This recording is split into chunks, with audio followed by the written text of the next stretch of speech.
پاکستانی سرزمین کا اللہ تعالیٰ نے بیجا ٹیلنٹ سے ہمیں نوازا ہے اور پاکستان نوجوان ہر شعبہ زندگی میں اپنا اہم کردار ادا کر رہے ہیں اور کامیابی بھی سمیٹتے ہی جا رہے ہیں۔ گورنر ہاؤس لاہور میں پاکستان کی ڈائمنڈ جوبلی جشن آزادی کے حوالے سے ایک خصوصی تقریب کا انعقاد کیا گیا اور جس میں گورنر پنجاب محمد ولیگ الرحمان نے مختلف شعبہ زندگی میں نمایاں کارکردگی سر انجام دینے والی شخصیات کو ان کی خدمات کے اعتراف میں خصوصی توصیفی ایوارڈز پیش کیے اور ان شخصیات میں ایسے نوجوان بھی شامل ہیں جنہیں خدمت انسانیت اور نوجوانوں کی فلاح و بہبود کے لیے کی جانے والی خدمات کے اعتراف میں اس ایوارڈ سے نوازا گیا۔ وہ گزشتہ کئی سالوں سے نوجوانوں کی سیاسی اور معاشرتی صلاحیتوں کی تعمیر میں مشغول ہیں اور انسانی حقوق، معیار تعلیم، جمہوریت، قانون کی بالادستی، خواتین اور ایون دو کے خواجہ سراؤں کے حقوق جیسے اہم شعبہ جات کے لیے بھی کام کر رہے ہیں۔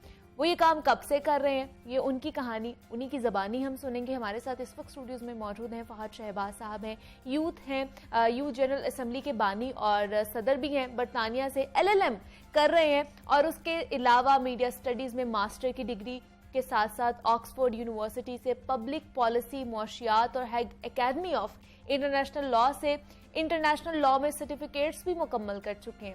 تو فہد شہباز مختلف عالمی کانفرنسز اور فورمز میں پاکستان کی نمائندگی بھی کر چکے ہیں اور متعدد انٹرنیشنل ایوارڈز بھی اپنے نام کر چکے ہیں جن میں عرب یوتھ ایوارڈ اور یوتھ آئیکن ایوارڈ شامل ہے۔ جناب فہد کو ویلکم کہتے ہیں جاگو لاہور میں اور ان کے بارے میں مزید جاننے کی کوشش کرتے ہیں۔ فہد آپ کو ویلکم کہتی ہوں جاگو لاہور میں، کیسے ہیں آپ؟ السلام علیکم۔ الحمدللہ جی میں بالکل ٹھیک ہوں، آپ کیسی ہیں؟ میں بھی بالکل ٹھیک ٹھاک۔ فہد سب سے پہلے تو آپ کو بہت بہت مبارک کہ آپ کو یہ ایوارڈ سے نوازا گیا ہے۔ تو کس طرح آپ کی یہ جرنی شروع ہوئی اور اب تک کہاں پہنچ چکے ہیں؟ جو آپ نے اپنا ایک میپ سیٹ کیا ہوا تھا کہ میں نے یہاں تک پہنچنا ہے، وہاں تک پہنچ گئے ہیں یا ابھی بھی جدوجہد جاری ہے آپ کی؟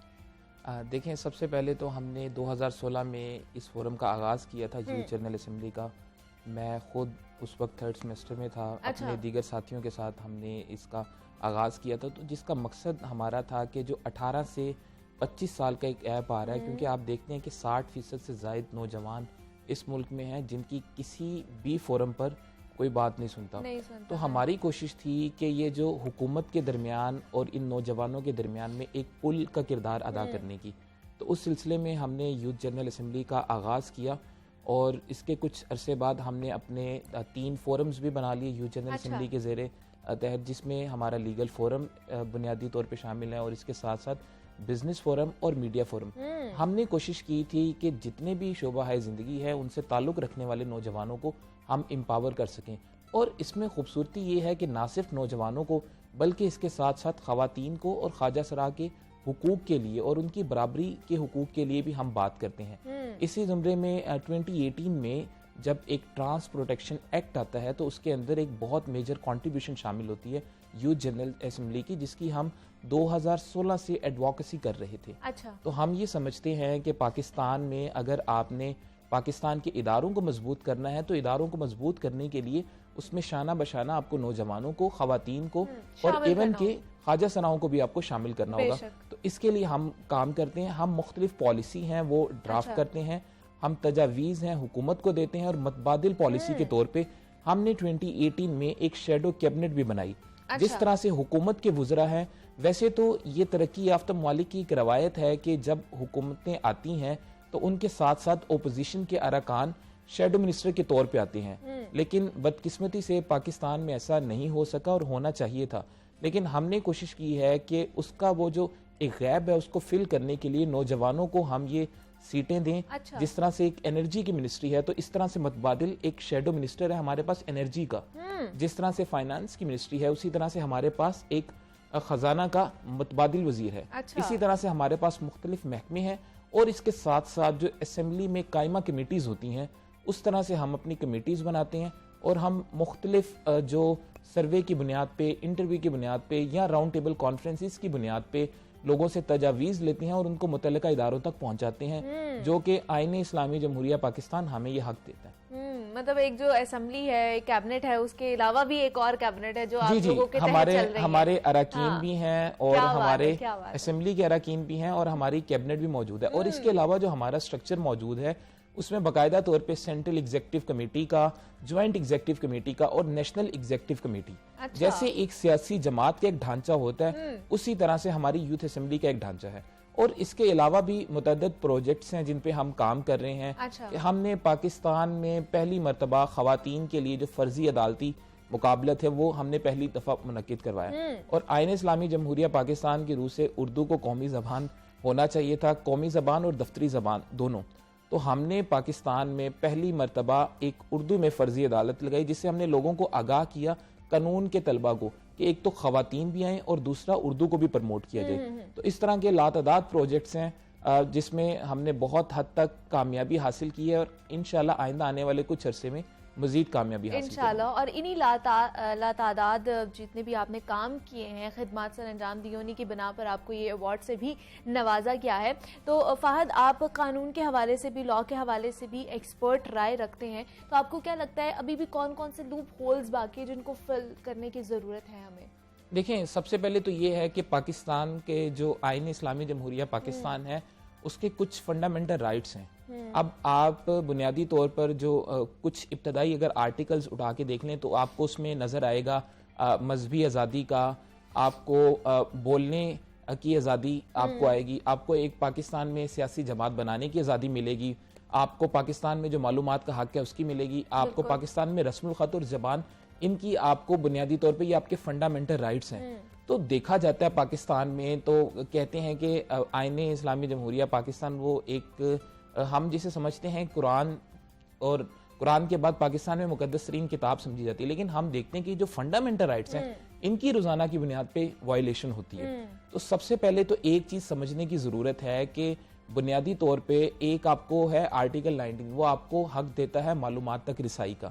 تو ہمیں سب سے پہلے یہ سمجھنے کی ضرورت ہے کہ کتنے لوگ ہیں جو پاکستان کے جو بنیادی فنڈامنٹل رائٹس ہیں ان سے آگاہی رکھتے ہیں. اور یہ جو فنڈامنٹل رائٹس ہیں یہ بنیادی سطح پر ہیومن رائٹ سے بھی اوپر ہے.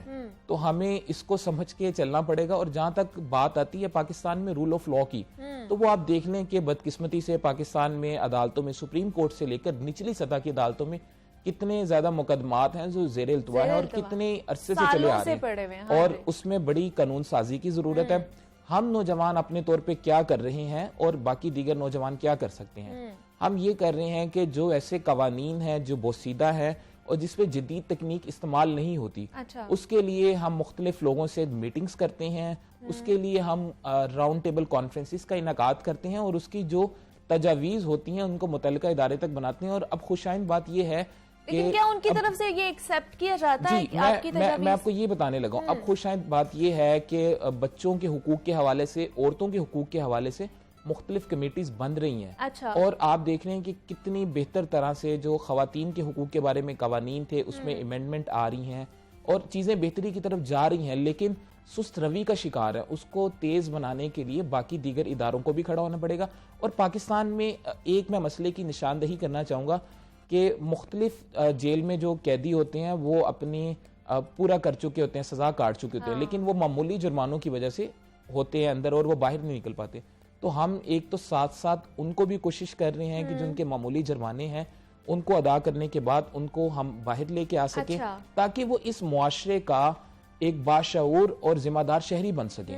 اور دوسرا اس کے ساتھ یہ ہے کہ ایسے مستحق افراد جو اپنے طور پہ کسی بھی طرح کی قانونی چارہ گوئی کا حق نہیں رکھتے اور وہ کسی طرح سے بھی افورڈ نہیں کر سکتے، ان کو ہم کوشش کر رہے ہیں کہ فری لیگل ایڈ فراہم کریں. اور اس کے ساتھ ساتھ مختلف نوجوان ہیں، ایک پورا ایک سیل بنایا گیا ہے، ہمارا youth general assembly legal forum ہے، اس کے تحت یہ ایک سیل ہے. اور اس کے ساتھ ساتھ آنے والے وکلا کو یا جو نوجوان وکلا اس فیلڈ میں آ چکے ہیں ان کی ہم تربیت اور آگاہی کا کام کر رہے ہیں. ٹھیک ہے، مطلب ڈفرینٹ پروگرامز پہ، ڈفرینٹ چیزوں پہ آپ اس پہ کام کر رہے ہیں. خواجہ سراؤں کے حوالے سے میں خاص طور پر جاننا چاہوں گی اس پہ کیا آپ لوگ نیکسٹ انیشیٹو لینا چاہ رہے ہیں؟ دیکھیں، خواجہ سراؤں کے حوالے سے میں بات بتا دوں کہ ہم نے لاہور میں، ملتان میں، ساہیوال اور فیصل آباد، ان 4 شہروں میں ہم نے 2016 میں ایک پروگرام شروع کیا تھا آوازیں کے نام سے. کیونکہ ہم یہ سمجھتے ہیں کہ یہ وہ طبقہ ہے کہ جس کی آوازیں سلب کر لی جاتی ہیں. بالکل ایسے ہی. ان کے لیے ہم نے لابنگ کرنا شروع کی تھی اور ان سے ان کے مسائل پوچھے تھے, اور بعد میں جو حکومت کی طرف سے ایک کمیٹی بنی تھی اس کے سامنے ہم نے تجاویز رکھی تھی, جس صورت میں آپ کا ایک ٹرانس پروٹیکشن ایکٹ سامنے آیا. اس میں مزید امینڈمنٹ کی ضرورت ہے, جس میں ہم ابھی بھی کوشش کر رہے ہیں, اور آئندہ آنے والے چند سالوں میں آپ اس میں واضح تبدیلی دیکھیں گے. تو ہم نے اس کے ساتھ ایک تو تھا کہ ایک حکومت کی ذمہ داری تھی, دوسری ہماری بطور ادارہ ذمہ داری تھی. تو ہم نے مختلف خواجہ سراؤں کو, ایک ادارہ ہے پاکستان میں, وہاں پہ ہم نے مختلف خواجہ سراؤں کو بھیجا ان کی انگریزی سکل کورس کرنے کے لیے. ایک ادارہ ہے پاکستان میں جو سکل پہ کام کرتا ہے, وہاں پہ ہم نے ان کو سلائی کڑھائی اور دیگر جو ایسے معاملات تھے سکل والے, ہارڈ سکل کے, وہاں پہ ہم نے ان کو بھیجا. اور پاکستان میں کچھ ریسٹورنٹ ہیں, ادھر ہم نے خواجہ سراؤں کو باقاعدہ طور پہ ان کے ساتھ منسلک کروایا, جن میں سے فیصل آباد میں اور لاہور میں یہ ریسٹورنٹ شامل ہیں. کیا بات ہے, بہت ہی اچھا فہد آپ کام کر رہے ہیں, آپ کی جو آرگنائزیشن ہے NGO ہے, بہت اچھا لگا فہد آپ سے مل کر. اور یہ پاکستان کے نوجوان ہیں, پاکستان کا اثاثہ ہیں, جو پاکستان کو ریپریزنٹ کر رہے ہیں اور پاکستان کے لوگوں کے لیے کچھ کرنے کی چاہت رکھتے ہیں اور کر بھی رہے ہیں. فہد شہباز, بہت شکریہ آپ کے وقت کا کہ آپ یہاں پر آئے ہیں.